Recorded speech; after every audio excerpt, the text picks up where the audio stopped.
Hey there, I'm Roger Blaylock, Assistant General Manager of Food Services in partnership with Atlanta Public Schools.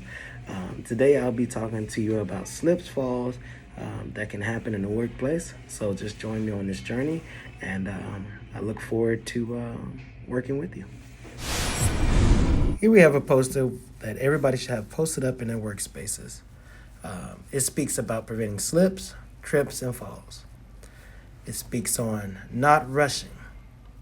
You want not to go around corners too quickly, down doorways too quickly if you're carrying carts or pushing carts, narrow hallways.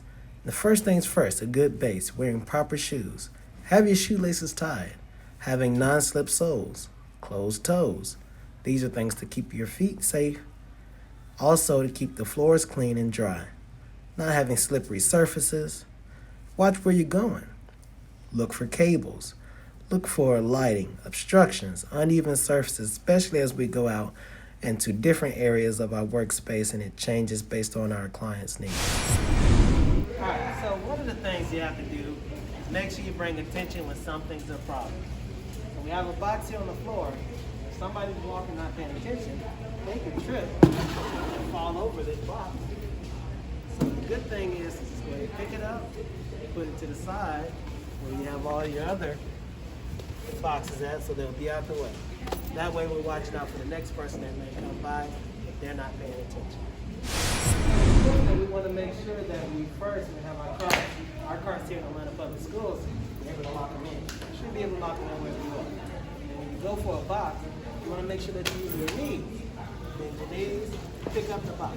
No matter how light or heavy it is, at the same time you're keeping your back straight. Get your box, bring it over to the edge, bend your knees, lift the box.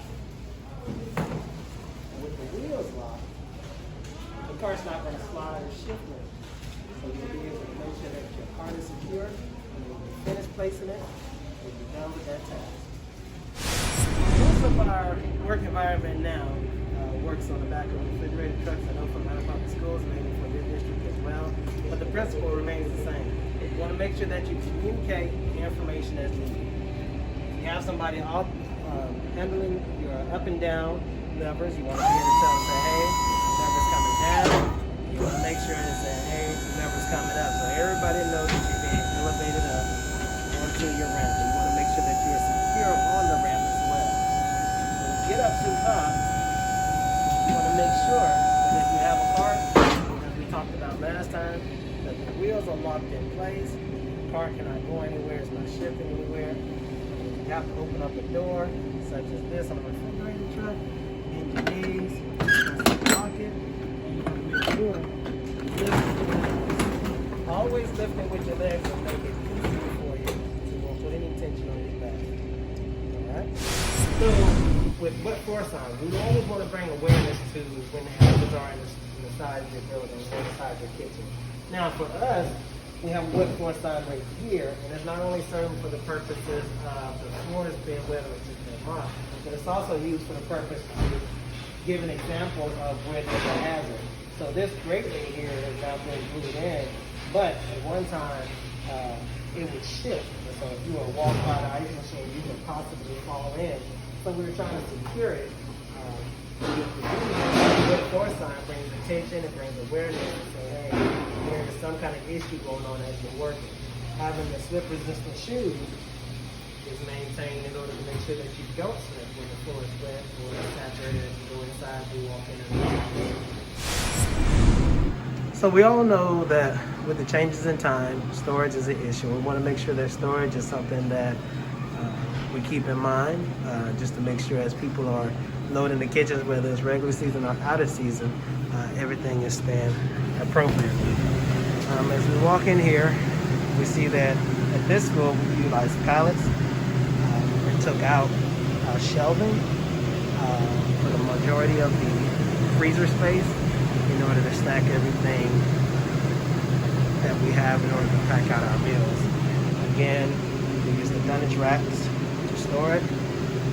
We have the labels out so we can describe what items are on each pallet. We also have the items dated as well in order to make sure that our process of bringing in food is the same every time. Now, as we close, let's take on a culture of who's looking out for the next person, who's looking out for our team members, because remember, we cannot do this by ourselves. The last slide speaks of maintaining and follow proper housekeeping rules that would eliminate hidden hazards as well as the most visible ones.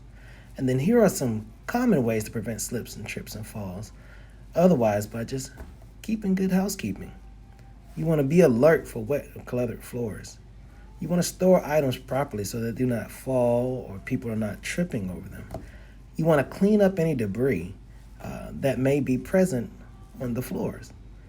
Also, use slip-resistant mats might help as well, especially when transitioning from an outside area into an inside area where it's dry. These things can help us all keep every team member safe and not only be reactive, but more importantly, be proactive in our attempts.